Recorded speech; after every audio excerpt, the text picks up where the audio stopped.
Welcome to Whip's Cheap Guitars. My name's Dave Whipple.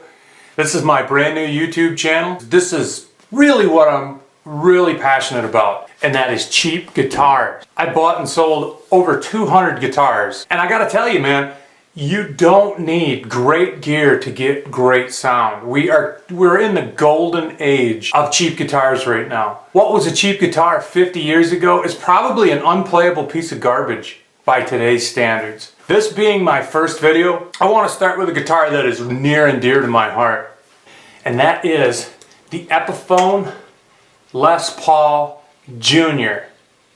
Now these things are fantastic for a lot of reasons. One of the reasons is there's billions of them. They're made in a dozen different factories in 5 or 6 different countries. And if you don't like one, play another one, because literally, I'm not joking, there are no two of these things that feel alike. The consistency in this instrument is non-existent. So you like a guitar that's got a nice thin neck? Find one that's got a real thin neck. You like one that's got a big fat baseball neck? They're out there too. You want one that's all mahogany? There's mahogany versions. You want one that's plywood? Don't laugh. Plywood guitars actually sound really good. I'll do that in a future video. You can find one that's plywood. These things are great, and there's just a few things you need to know when you're evaluating these guitars. Number one, like any other cheap instrument, this last little section here from the 12th fret to the end of the fingerboard is critical. If you've got one that has a weak neck, you'll get a little ski jump there, and the last few frets will bust. So just check your neck. Make sure you don't have any little ski jump at the end. The other thing is bridge placement. Can the bridge go far enough back to intonate? Now, generally this isn't a problem on Epiphones, but believe it or not, I've played half a dozen Gibson Les Paul Jr. The ones from about 2012, 2013 on up, and the bridge is too far forward. This is not a joke, man. If you play anything heavier than 9s, you can't get the bridge to go far enough backwards to intonate on some of those Gibson Juniors. My personal favorite, I really like the Indonesian ones. So if you're checking your neck plate, actually, it's on the back of the headstock on this one. Made in Indonesia. The Indonesian Epiphones kind of have a buttery feel to them. Every one I've played, I've really been pretty impressed with it. The other thing to watch out for on Epiphone Les Paul Juniors is the tuners. But these ones on this particular guitar are extremely smooth. They're very, very usable. I've got other Epiphone Les Paul Juniors here, and the tuners, some of them are just complete garbage. When you're buying one of these guitars, just check the tuners. It doesn't matter what they look like, because they all look the same. Some are very, very good tuners, and some are just about as cheap junk as you can find. And anybody that loves a Les Paul Jr. gets it. It's got one pickup, it's got a volume, and it's got a tone, and it rocks. It's a great instrument. Roll the tone down, and it's pretty close to a neck pickup. The beautiful thing about this guitar is it seems to be the most popular pawn shop guitar in the world. You can hardly walk into a pawn shop anywhere without finding one of these things. A $75 bill should buy you one of these. This is a Chinese-made Junior. Same tuners. These ones aren't that great. It's a nice, fat, baseball bat feeling neck. I mean, it's pretty groovy. I put a Duncan JB in this one. This is a plywood guitar. I guess what I'm trying to say, don't pass up a bargain on a guitar just because it's made out of plywood. If you like the sound of it, then it's a great guitar. So, you know, your mileage may vary, but hey, if it sounds good, it is good, right?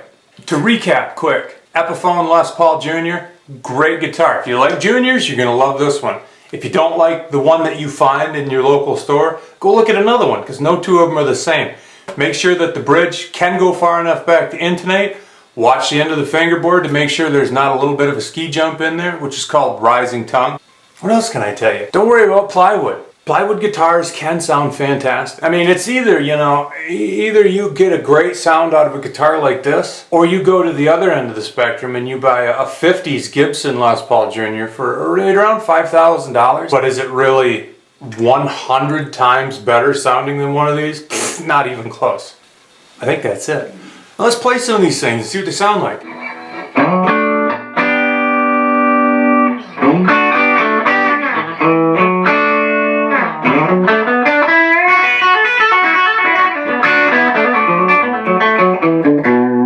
Now this particular Junior came out of a pawn shop for a $40 bill. Completely stock. There is no modifications to this guitar at all.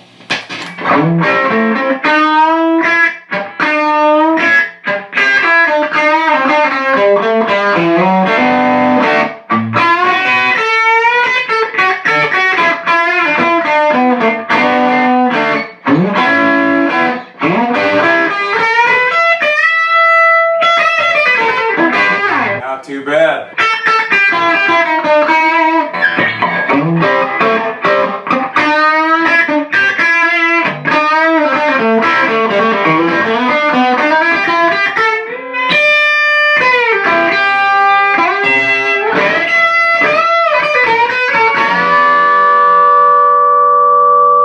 Nice.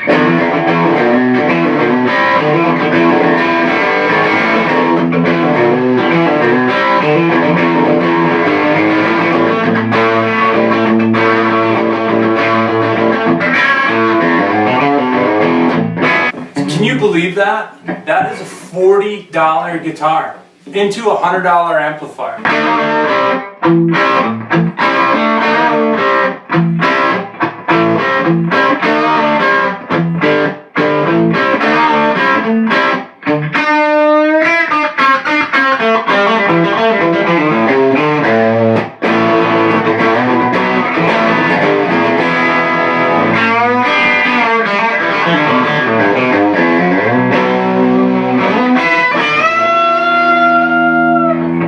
Oh, that's beautiful.